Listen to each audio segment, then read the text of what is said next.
Je pense qu'il y a beaucoup d'avantages pour les infirmières libérales. Tous ces ajouts de pièces jointes qui sont impossibles en papier, c'est forcément un gain de temps. Celles qui basculent, elles reviennent jamais en arrière, hein.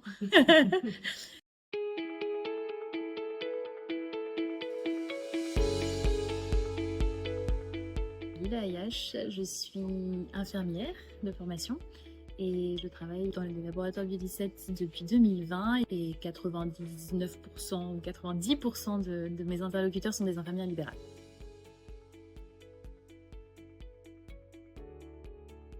Ça représente 70% de nos infirmières libérales et d'infirmières actives, on est entre 300 et 450.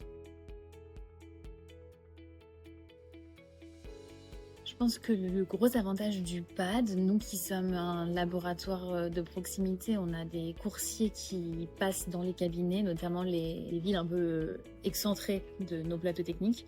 L'intérêt, c'est que le dossier est fait en amont par la secrétaire et que du coup, on a toutes les infos avant même de recevoir le tube. Et quand les tubes arrivent, on n'a plus qu'à les étiqueter. Donc, il y a vraiment un gain de temps indéniable. On reçoit des tournées, donc c'est ce que je vous expliquais. Nos coursiers passent dans plusieurs cabinets et ils ramènent la tournée ici. Donc les bilans, une fois qu'ils arrivent ici, ils sont triés, ils sont répertoriés entre les dossiers PAD et les dossiers extérieurs. Les dossiers PAD, les fiches de pré-accueil, enfin, en fait, les étiquettes qu'on va coller sur les tubes, ont déjà été éditées.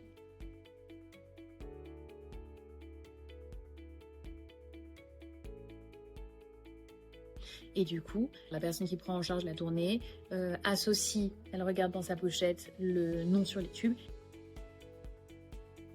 Elle associe la planche d'étiquette, elle étiquette, elle remplit, et ça part directement en centrifugation, puis sur le plateau technique.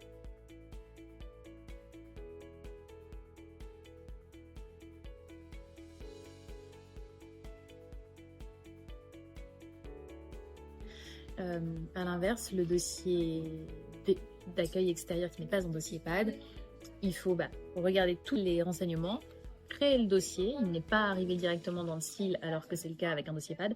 Donc là, il y a plus de démarches à faire, il y a plus de travail, c'est un peu plus long.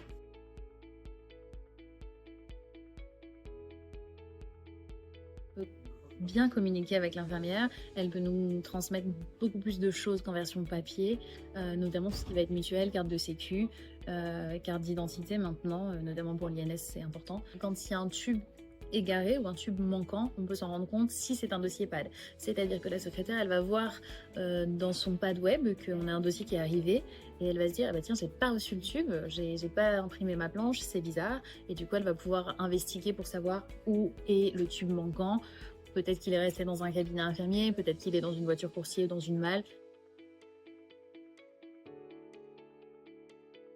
Gros avantages selon moi, je pense que beaucoup de nos infirmières l'utilisent, l'option du scan de pièce d'identité pour créer un patient. Et je pense que c'est très apprécié par nos infirmières.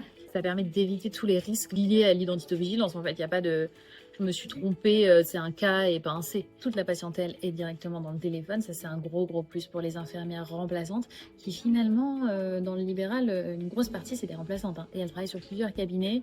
Là, c'est très pratique. Elles ont la localisation pour aller chez le patient. Elles ont le numéro de téléphone. Elles ont tout à portée de doigt.